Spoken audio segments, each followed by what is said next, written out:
we have Jonas Gahr Støre is here, who is as you know, the great gentleman, highly respected, beloved in his country.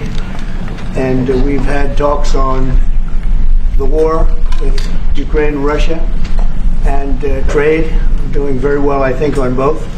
We've had some pretty good movement in every respect. The war is very important that it ends with, I used to say, 2,500 people a week dying, young people, mostly soldiers from Russia and Ukraine. And we want to end that war. We want to end it quickly. And I think we've made a lot of progress. And we'll see what happens. This next few days is going to be very important. Meetings are taking place right now. Additionally, we talked about trade, and we get along very well on trade. We'll do something, but I think the Prime Minister knows that over the years the United States has been very good to a lot of people, and it's time for us to benefit also. So we're going to have a good relationship on trade, and we discussed other things also. But Mr. Prime Minister, it's an honor to have you at the White House. Thank you very much. Well, thank you, Mr. President. This year is 200 years since the first immigration from Norway to the U.S. We come here early in your term. Appreciate that you take time. We have highlighted that very close cooperation. We are allies. We look after security in the north, in the Arctic. A lot of confidence between our services. We have discussed in detail the war in Ukraine. I have saluted the President for his initiative to make progress towards something that can be a ceasefire and an end to this terrible conflict. It is a complex picture, but it needs political will and push, and we have exchanged ideas on that. And then I think the President and his team have been open to hear our perspectives. And on trade, we have also emphasized that we can benefit, both of us, by trading. We can be complementary, and we can find good solutions. But first of all, I appreciate, Mr. President, the spirit and the tone of this conversation, which has been confirmation of a very strong partnership. Thank you very much. Appreciate it.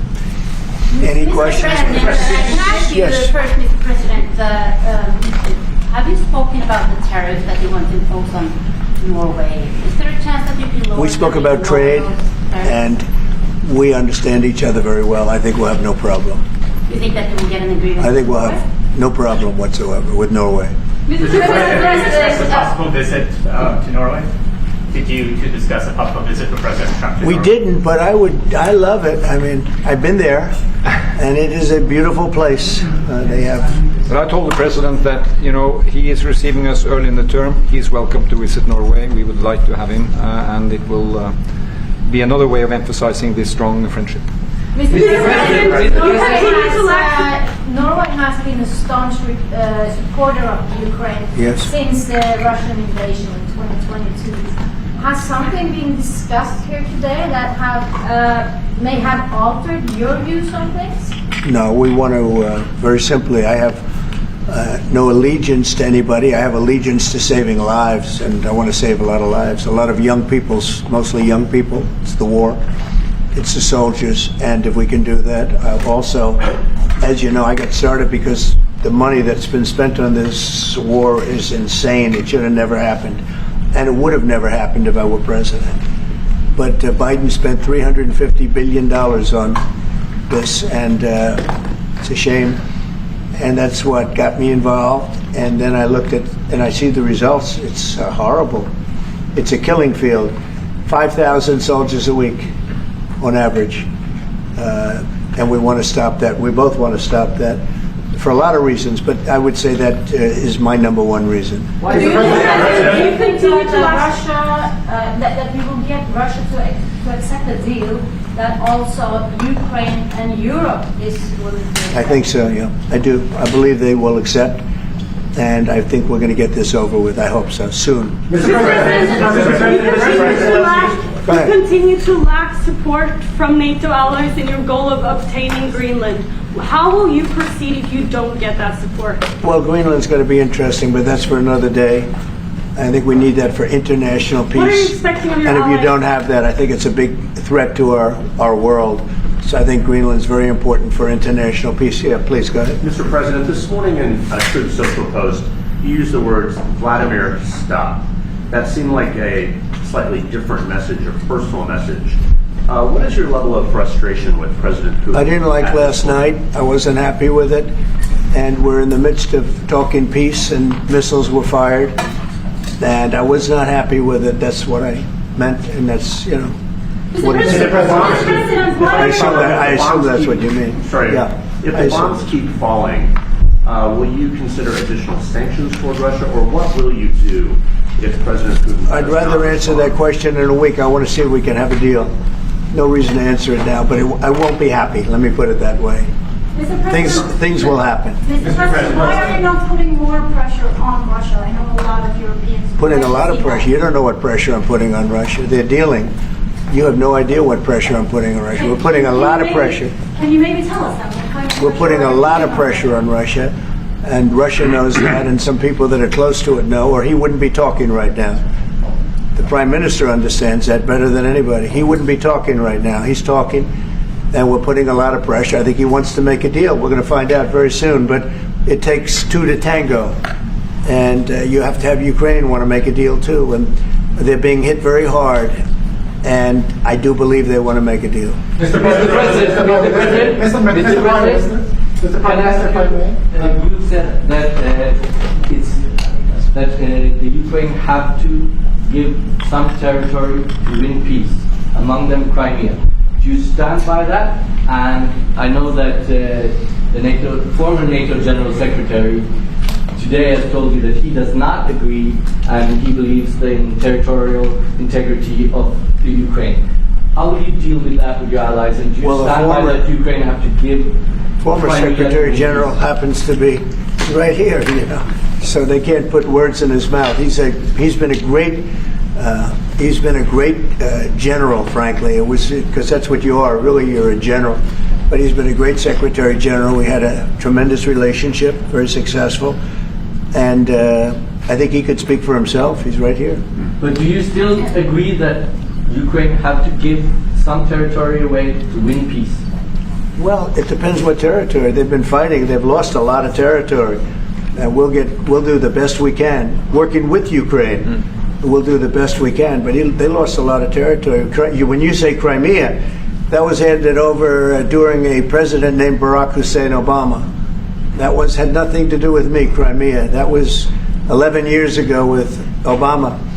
And they made a decision. There wasn't a bullet fired. There was no fighting. There was no anything. They just handed it over. Now they say, well, can you get it back?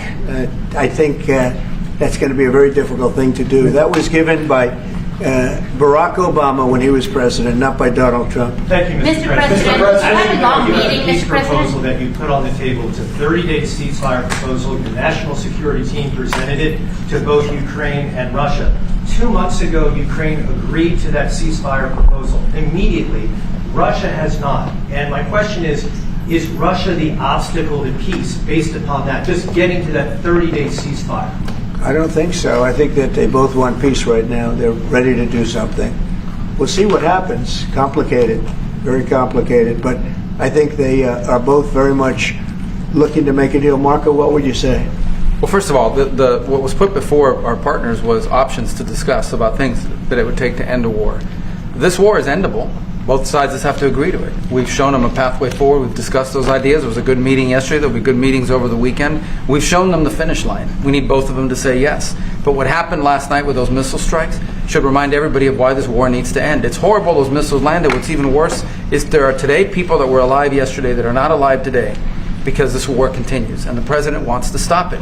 And everyone should be thanking the president for being a peacemaker and trying to save lives. That's what we're trying to do here. It's not our war. We didn't start it, as you know. But we're trying to end the dying. We're trying to end the destruction. And we've shown the path forward. We can see the finish line, but both of them have to get there. We're going to do everything we can to help them get there, but they have to ultimately say yes. Both And of we them are do. using a lot of pressure on both. If you think we're just in there because we're nice people, and we are nice people, but we're using a lot of pressure on both. What had a long concessions, meeting, Mr. Mr. President, and to your national security team, what concessions has Russia offered up thus far to get to the point where you're closer to peace? Stopping the war, taking the whole country. Pretty big concession. Mr. President, if you are going to take down the tariffs, what do you want Norway to buy more of from the U.S.? To buy more? Well, you don't need snow. You don't need skis. You don't need ski champions either, right? You have a lot of them. We just want to keep the relationship the way it is. We've had a great relationship. I think now maybe closer than ever, but we've had a great relationship with Norway. I think just keep it the way it is. You can't do better. Really? Not even by, say, 5 Well, if they want to give us some additional concessions, that's okay. You can't do much better. Yes, Mr. yes. President, you had a long meeting with Norway today. You said that Norway is doing a lot of things right, but on the Ukraine, if I can ask both you and the Prime Minister, did you find common ground today on Ukraine and the peace plan? Totally. It's totally common ground. The Prime Minister can speak about it, but I can just say he wants to see people stop dying more than anything else, and he'd like to see it end. He's going to help us end it. Mr. President, can I say that to move towards an end of this war, U.S. engagement is critical, and President Trump made that possible. That is clear, that is obvious, it's really happening. Now the important thing is that both parties have to know that they have to deliver, and they have to feel the pressure to deliver. Ukraine is under attack. They are defending themselves. Lives are being lost. And we believe very firmly that there needs to be a ceasefire, the initiative taken by the US some time ago. It needs to be respected. And then to move on to something which both parties can own. That is the complicated part in such a dramatic war. And here I believe Europeans and Americans working together, as we do much closer now. And I salute the team of President Trump of being, open in that process. We had a good discussion on this today, and then we have to move on, and we cannot lose time because this is too much drama happening. One thing is people losing their lives, but it is a bad thing for Europe, and it's a bad thing for the world to having such a broad conflict going on. It can have ramifications far beyond Ukraine. Mr. President, a follow-up question on China. Mr. President, if I forgot my question. No. I wanted to ask about. It's all right. That happens to the It best happens of us. sometimes, yeah. No, Mr. President, I wanted to ask about the. Zelensky has said that he wants more Patriot missiles. So far, has been no response from the United States. If you, as the United States, decides to pull out of negotiating for peace, trying to broker peace, does that also mean a no on Patriot missiles, a no on sharing intelligence with Ukraine? Let's see what happens. I think we're going to make a deal. And if we make a deal, that'll be wonderful. We won't have to worry about your question. You can ask that question in 2 weeks, and we'll see. But I think we're getting very close. The Prime Minister feels the same way, and we'll hopefully not have to answer that question. Mr. President, Norway is the third country to be officially invited to the White House after Liberation Day. Why did you invite Norway so soon to the White House? Because I like them. And I like your Prime Minister, and I like the way your government runs. And I respect the King. He's highly respected in Norway. It's a great thing, not an easy thing to do. He's done a great job. Yeah. Would you like an invitation to visit the King? Absolutely. You get me that invitation. I just told the President he's welcome to visit Norway. President Trump, the first white card you said before that you like the Norwegian Petroleum Fund, and I'm wondering if that has been up for discussion today, the way that we infrastructure are running and whether. Well, this fund was created in the late 1990s to save for future generations the income from oil and gas. Norwegians should continue to work as hard, dedicated, innovate and move forward despite having these incomes, which we happen to be in the period or history where we can harvest, and we have transferred that into investments, half of them, by the way, here in the United States. So I think this is a model which we have been able to explore. If we can share experiences, and we do with our colleagues in the US, You never copy this one-to-one, but there can be techniques and way of working that we have used in organizing our fund. Jens Stoltenberg was the finance minister when the first dollar entered that fund. So he is a safe hand to have as a finance minister today. What do you say? No, and as you said, Mr. Prime Minister, we are ready to sit down with the US to also work with them on if they want to establish a sovereign wealth fund, because we have a good experience with our fund. And I think that one example of how we work together with the United States is that half of the fund, close to $1 trillion are invested in the United States, mainly in equity, but also some in fixed income, including government bonds. So this is an expression of trust in the United States, expressed by the strong investment of the Sovereign Wealth Fund. Then just briefly on Ukraine, since it was mentioned, we had a very good and extensive discussion about Ukraine, the path forward to peace. And as the Prime Minister said, we commend the US for pushing forward to try to find a negotiated solution. At the same time, we need to continue to support Ukraine, and therefore I'm proud that Norway has actually tripled the military support to Ukraine. And this year we will allocate close to $8 billion to Ukraine. That will strengthen them and also their hand on the negotiating table. I may add to that, if there's a peace, and there will be a peace, we have a common responsibility in securing democratic Ukraine for the future. And the best security guarantee they can have is the ability to defend themselves. And we are investing in that. Mr. Prime Minister, Mr. if I may, President, as it relates to tariffs, Mr. President, when you unveiled your reciprocal tariffs on April the 2nd, the tariff rate for Norway was 15%. Based upon your conversations that you've had today with the Prime Minister, do you see that tariff rate coming down from what you proposed just a few weeks ago? Well, they have a great fund of $2 trillion. It's a big fund. And they don't have any debt. So I think they'd probably be willing to pay us more than that, I hope. Are the two nations in agreement of which countries? Mr. President, Yes. in 2018, your former Secretary of State Mike Pompeo called for an end to Russian occupation of Crimea. Why has this administration changed its stance on territorial concessions for Crimea? Well, the war started. It would have never started if I were president. This is a war that is horrible. All wars are horrible. This one is in particular bad. And I don't know that you can ever say there's going to be a winner to this, because so many lives have been lost. Not only soldiers, a lot of lives have been lost. I think that we want to do one very simple thing. It would have never happened if I were president. Zero chance it was going to. And it didn't. People say, how do you know that? Number one, it didn't happen. We never even discussed it. I would talk to Putin about it. It was the apple of his eye. Ukraine was the apple of Putin's eye, but there was never even a thought that he'd go in.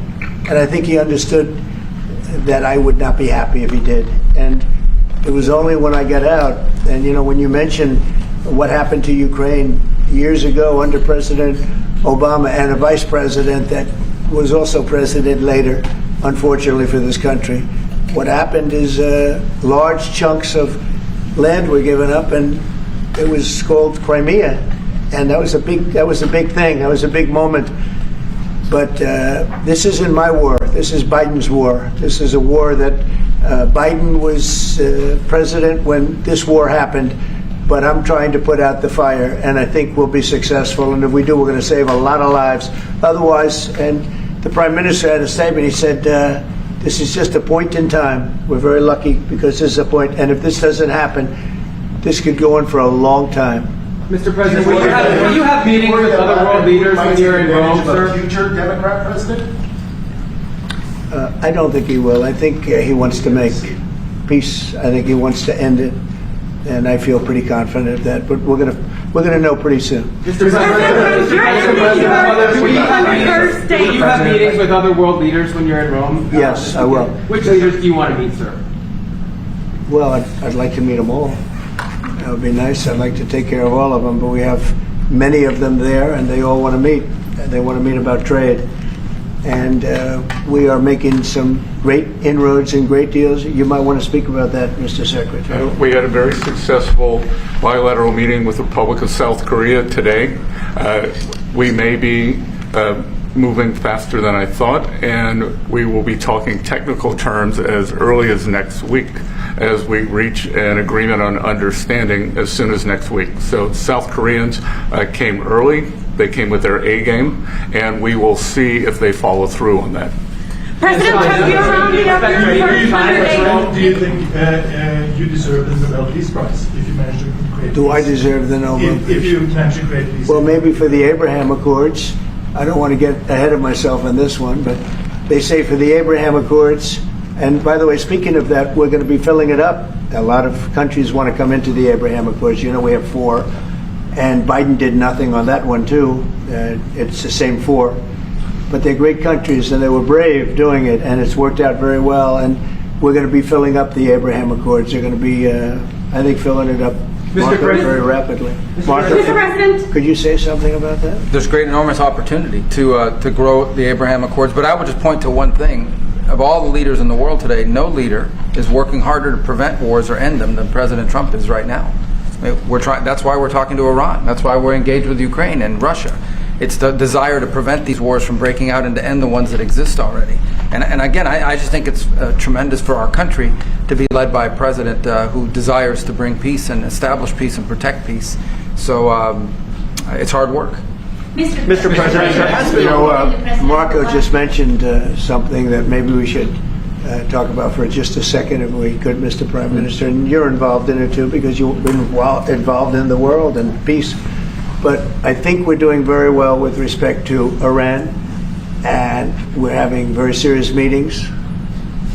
And there are only 2 options, and the one option is not a good option. It's not a good option at all. And I think we're doing very well on an agreement with Iran, but that one, we're doing a lot of things, I will say, but that one is well on its way. We could have a very, very good decision, and a lot of lives will be saved. Mr. President, on the economy, there was a slowdown. Mr. President, on the economy, there was a slowdown as it relates to home sales in the month of March, the slowest pace since 2009. Is that an economic indicator, and perhaps the Treasury Secretary can weigh in on this as well, is that an economic indicator that concerns you about the broader U.S. economy? No, they had very good numbers on housing today, extremely good numbers, and that's despite interest rates, because, you know, if you look at what happened, everyone said, oh, I said I was going to get prices down. I did. Energy just hit $1.98 in a couple of states. It's way down. Energy's down, and we're about $64 a barrel. When I came in, and we were looking at $89, $90, $95. And by the way, that helps us solve the war, too. Having those energy prices is a big incentive for Russia to also agree with solving the war problem. Groceries are down. When I was with you 2 months ago, you were complaining about eggs. I said, I just got here. I was here for about a week when the press started saying about eggs have gone through the roof. I said, I just got here. Tell me about eggs. And they happened. They went through the roof, and you couldn't get them. So we just had a big Easter egg hunt at the White House. Thousands and thousands of eggs, and the price was down 87%. So we did a great job. Housing is doing very well. We should lower interest rates. That's the Fed. I hope they lower interest rates. That's a smart thing to do. Be ahead a little bit, although already it's a little bit late. But in the end, we just have a great country. We have a very strong country, and we have every other country. I can't think of one country that doesn't want to negotiate a deal. And they either negotiate a deal or we set a deal that we think is fair.